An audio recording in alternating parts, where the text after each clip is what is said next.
if the judiciary is convinced that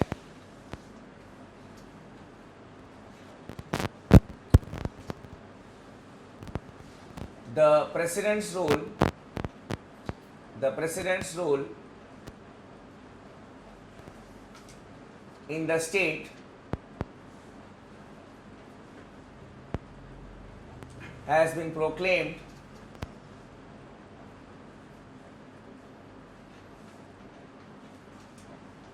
on political grounds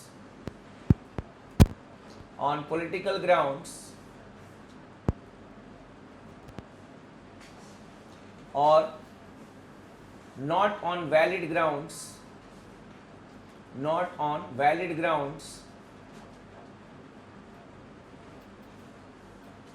then it has the power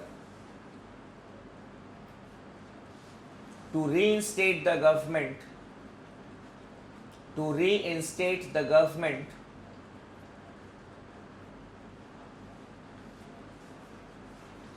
even if the election process has started, in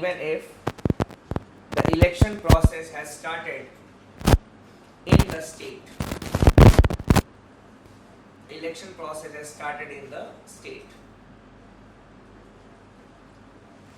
So in this sense, it is a landmark judgment that even if the election process is going on, the judiciary can reinstate the government if it feels that the president rule was not on valid reasons.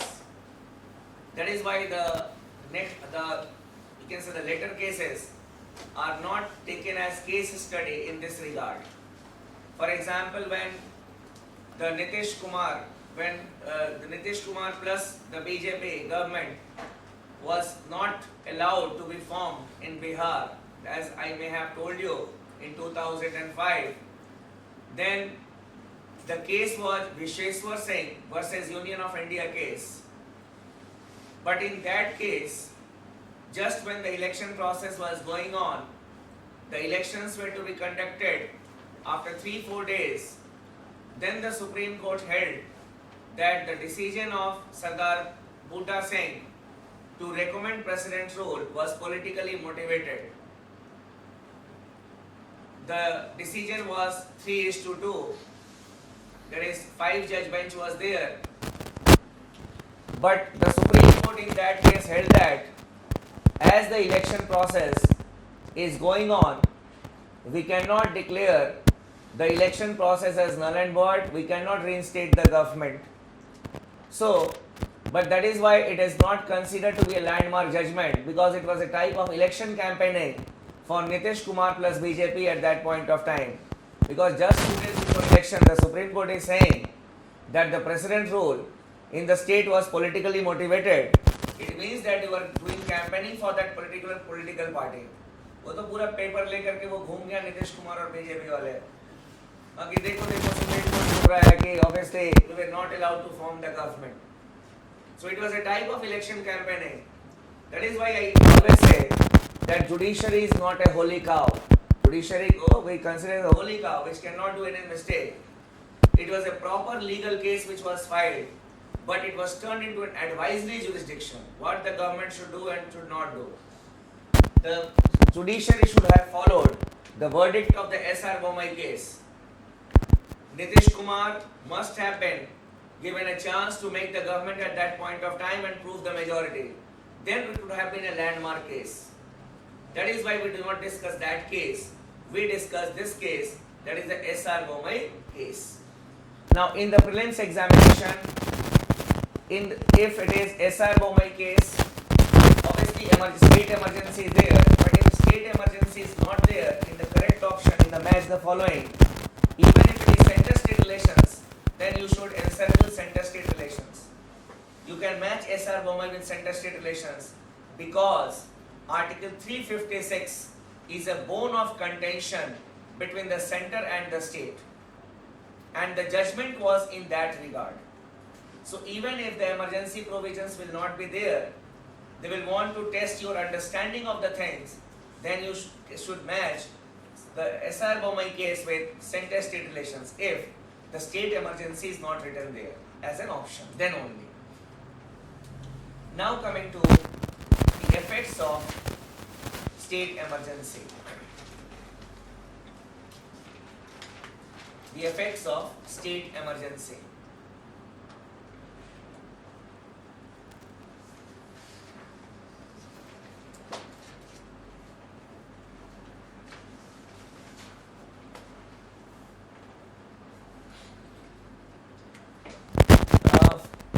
There is no effect on our health. Yes, there is no effect on the common man's health. He enjoys the life of idyllic happiness or unhappiness as he is there. So, but the first casualty is your state government. He gets up in the morning and comes to know that obviously the state government has been dismissed. The MLAs may lose their job if the state assembly is dissolved, or they will just be sitting as an MLA enjoying the life of idyllic happiness, using the 4 crores which is given to them for MLA local area development fund, but the only good aspect is that they will not be making laws for the state, but that is for the purpose for which they were elected. आराम से घर में बैठेंगे because the assembly will be kept under suspended animation. If it is dissolved, they will lose their job. If it is kept under suspended animation, they will be getting their salary, allowances, everything. But the sessions of the the Vidhan Sabha will not take place. Basically, so this is the first effect of state emergency. लिख लो. The state government is dismissed. The state government is dismissed.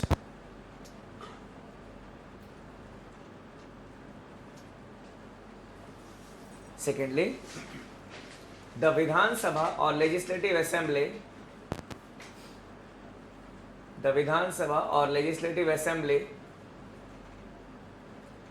is either dissolved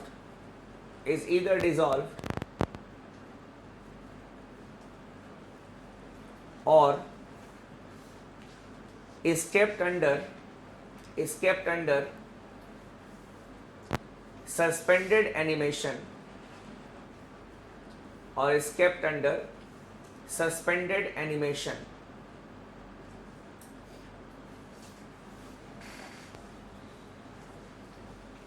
Then suspended animation means the meetings will not take place of the Vidhan Sabha, but the MLAs will be there. Basically ये कब होता है? When the assembly election takes place, no government formation is possible for the time being. So the Vidhan Sabha is generally not dissolved. It is dissolved later on when the government, after 3-4 months or 5 months, 6 months, if it is satisfied that no permutation combination can take place, even no coalition governments will be formed, then only it is done. नहीं तो क्या होगा कि we need to go for the elections again within 6 months. So अभी तो election हुआ, it will be an unnecessary burden on the state exchequer. So just to expedite the formation of the government, the assembly is kept under suspended animation. Next, the president may assume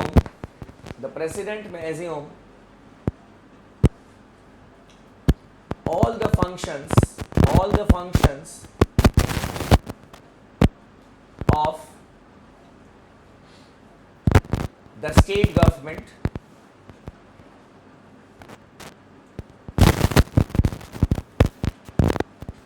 except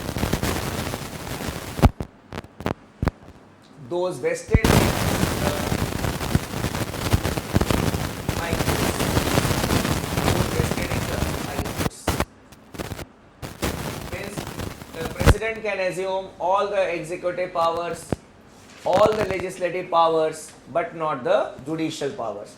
High court अपना जैसे काम करती है, it will be working independently, not an issue. Next, the parliament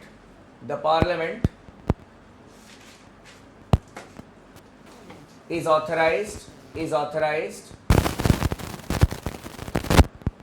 to make a law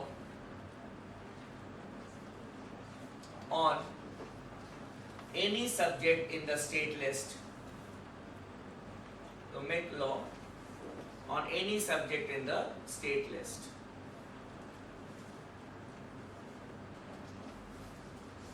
We had discussed, that is when we were discussing the 5 special conditions under which the parliament can make a law on a state subject. That is, during the proclamation of state emergency, the parliament can make a law on a state subject for that state. This was all that we needed to discuss under Article 356, that is state emergency. Now coming to financial emergency. Financial emergency.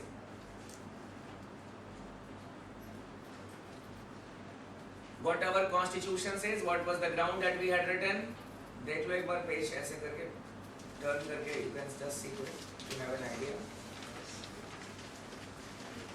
If the financial stability or credibility of India or of any part thereof is threatened. Credibility of India. What is this credibility? If our foreign exchange reserves have ceased to exist, या बहुत कम हो गया है, we have borrowed, we can say, from the other countries, but we have no foreign exchange to give them back, so it is a type of credibility. और एक word क्या लिखा हम लोगों ने? And stability. Obviously, if our expenses are more than our income, we are not able to manage the various developmental works. So at that point of time, the financial emergency can be proclaimed. This is what has been written. Now coming to the procedure, how it is proclaimed.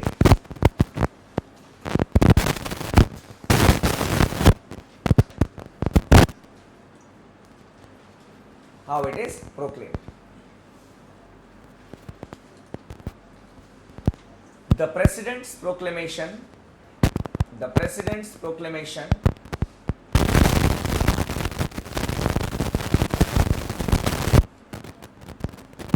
has to be approved by the Parliament, within 2 months, by a simple majority.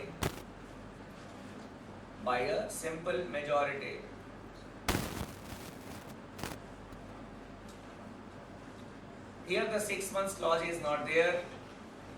So once it is proclaimed, it will continue till the President will not revoke it or will not discontinue it. कोई 6 months का चक्कर नहीं है. Once it is approved, it will continue till the President will not discontinue it. Then another important thing here is that the financial emergency automatically comes to an end on the date of the end of the financial year, that is on 31st March. So even if the financial emergency has been proclaimed on 10th of March, it will be automatically discontinued on 31st of March. Because आपका जो भी budgetary allocations हैं, that can be made, and in the next financial year you can enter with all the adjustments that is required in your economy. ये थोड़ा ना जिंदगी भर तक चलो you can have the financial emergency. So when you will have the new budget, accordingly you can make arrangements to meet the situation. That is what is understood here. Now coming to the effects. The effects.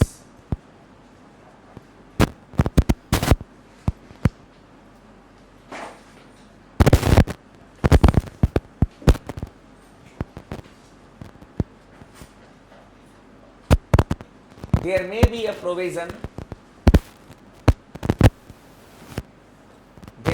provision that all the money bills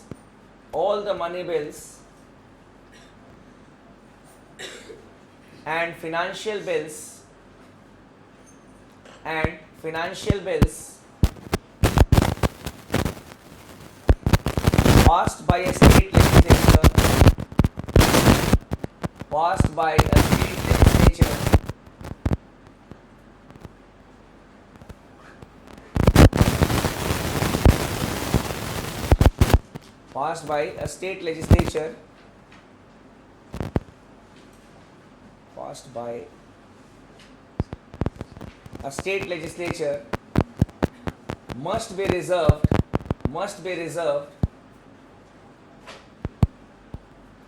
by the governor for the reconsideration of the president. Reconsideration of the president.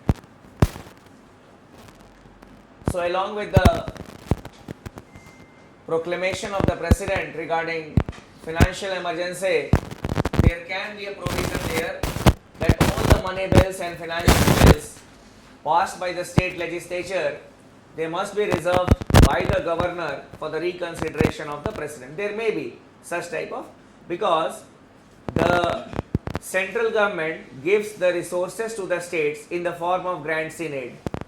So when we do not have money in the country, and under what expenses you are using that money or misusing that money, the president should look into it. Secondly, there may be a provision there may be a provision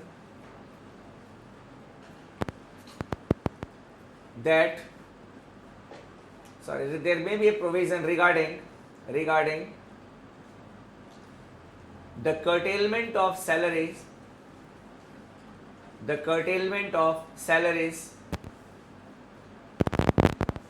and allowances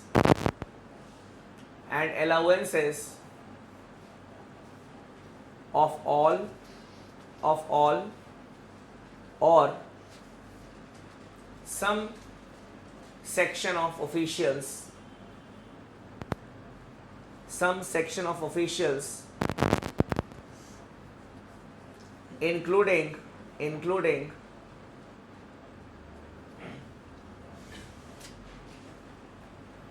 the judges of the Supreme Court and High Courts.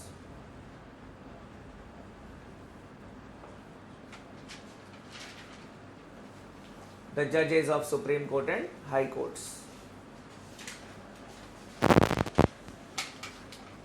So you say our constitution has clearly written that there may be curtailment of salary, there may be a provision in the proclamation regarding the curtailment of the salary and allowances of all or some section of the officials, including the judges of the Supreme Court and High Courts. और किसी के बारे में नहीं लिखा, including president, prime minister, governor नहीं लिखा, but they wrote that it is including the judges of the Supreme Court and High Courts. मतलब सोचो, judiciary को भी वो लोग रिस्क नहीं लेना चाहते थे, because these people, the judges, they are the interpreters of the constitution. Now, if उनकी salary अगर कट जाए, they can interpret, hey, it is written officials. We are not officials, we are the judges. क्या कर लोगे? Clear? So basically, you say the mechanism which has been provided. एक चीज अगर ऐसे देखो, some of our provisions may be outdated, but yes, our constitution makers, they looked into such aspects in minute detail. Up in the prelims examination, the question can be which of the following statements are correct, and in place of including, they may have used the word excluding. तो excited नहीं होना कि अरे हम तो मालूम है और करके excluding भी रहेगा तो you will encircle that option. It is not like that. We call it as human error. ज़्यादातर बच्चों के polity के आंसर इसी में गलत होते हैं because they feel that अरे we know it. They do not read the whole sentence. So it is including. It will not be excluding. No financial emergency has been proclaimed in the country till date, and with the hope that there will be no financial emergency in the future also, we'll stop our discussion on the emergency provisions. ठीक है, ये तो बहुत छोटा सा topic रहता है. This was the emergency provisions. ये जितने भी चीजें मैंने आपको बताया, procedure and effect, that is important from the prelims point of view. Now coming to the next topic of the day, that is the Panchayati Raj institutions.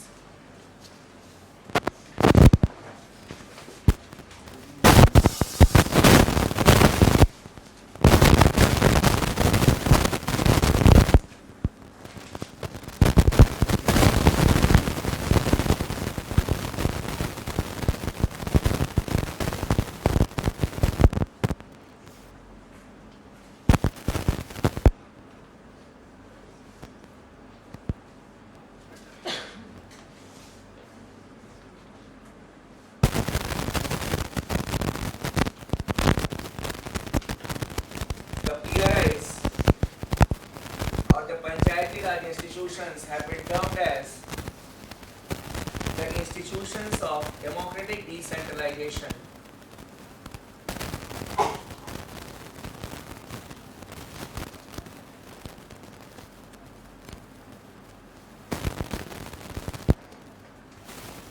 The institutions of democratic decentralization.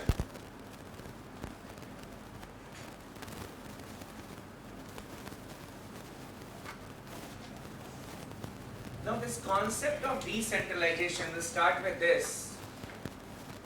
The concept of local self-government, the concept of decentralization, how it all evolved.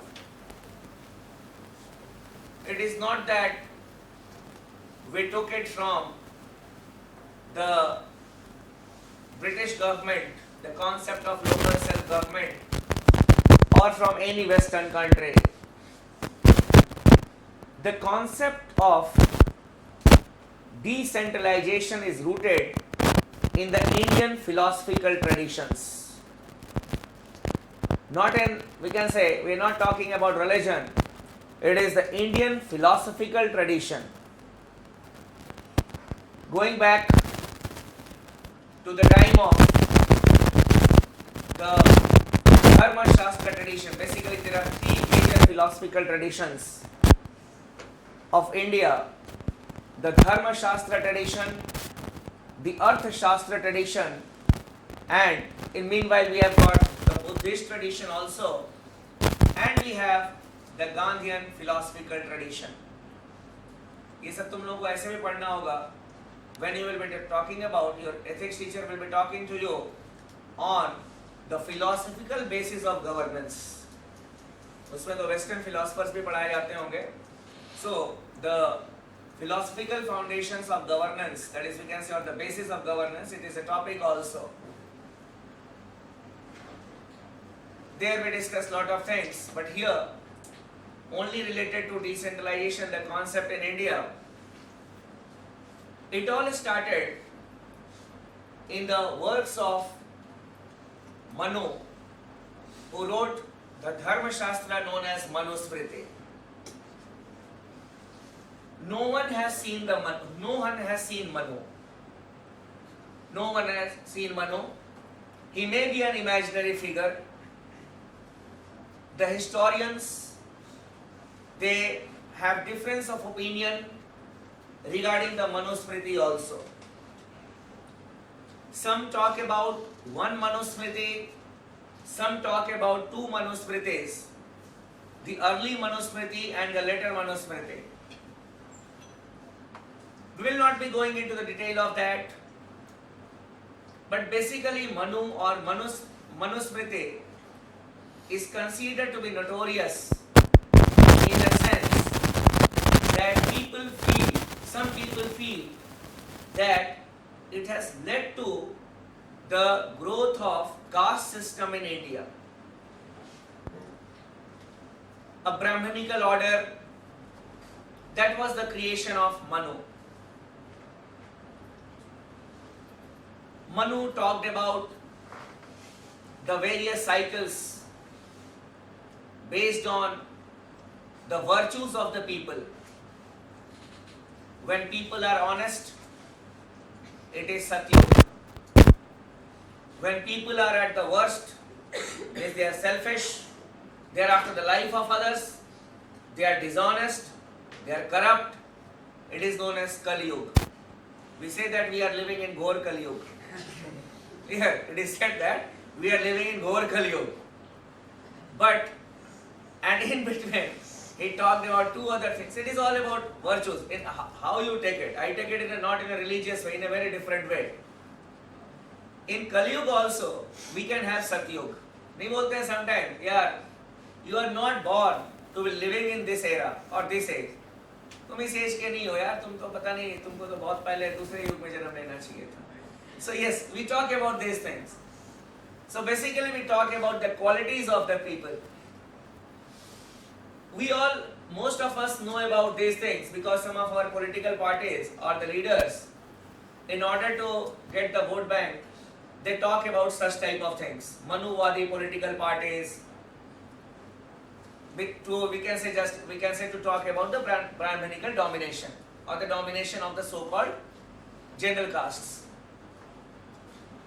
We are, or most of us are not aware about the governmental aspect of Manusmriti. Manu laid the foundation of a welfare state in India. He laid the foundation stone of a welfare state. He said that it is not only the king who should be good, but the people should also be good. The people should also be good. They should be honest. There should be no black marketeers in the state. There should be no corruption. You say, Manu talking so early, he was talking about such problems. It means that corruption, black marketing is not a new thing. Smuggling is not a new thing. It was prevalent at that time also. That is why whenever we start with the philosophical basis of governance, the ethical aspect of it, we talk about Manusmriti also. It is not a new concept. अगर आप लोग सोचते हो कि नहीं corruption तो आज का phenomena नहीं, way back. Manu talked about decentralization. He talked about the structurization of the society. He gave it the name of Rajyam Samagraham.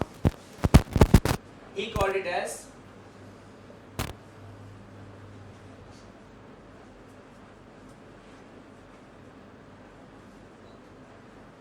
Rajyam Samagraham. And this was the concept of decentralization. That is, we will have a central government, then there will be the provinces, within that there will be districts, and then we will have the villages. So he talked about the concept of Rajyam Samagraham. So it was the concept of decentralization that we saw in the Indian philosophical tradition of Dharma Shastra. After that, we saw the emergence of the Artha Shastra tradition in the writings of Kautilya. Kautilya talked about the 7 elements of the state. Sapta Prakriti. 7 elements. Students may have taken public administration as optional paper. Obviously, you need to know all this, that is about when you read Indian administration. Obviously, Kautilya's Arthashastra is an important aspect of it. Kautilya talked about the concept of 7 elements of the state.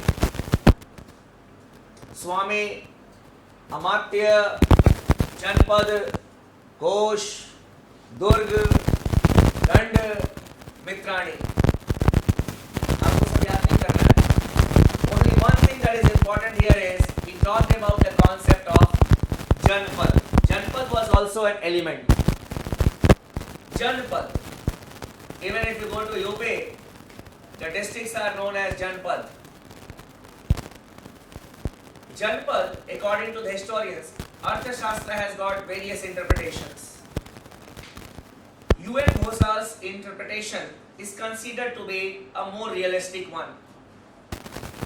And Ghosal, he was of the opinion that Janpad, it consisted of nearly 800 gramas or villages. And at various levels, we had the officials. So we had the central government, there were various Janpads, and within the Janpads we had got the villages. There were officers at various levels, known as sthaniks and gramiks.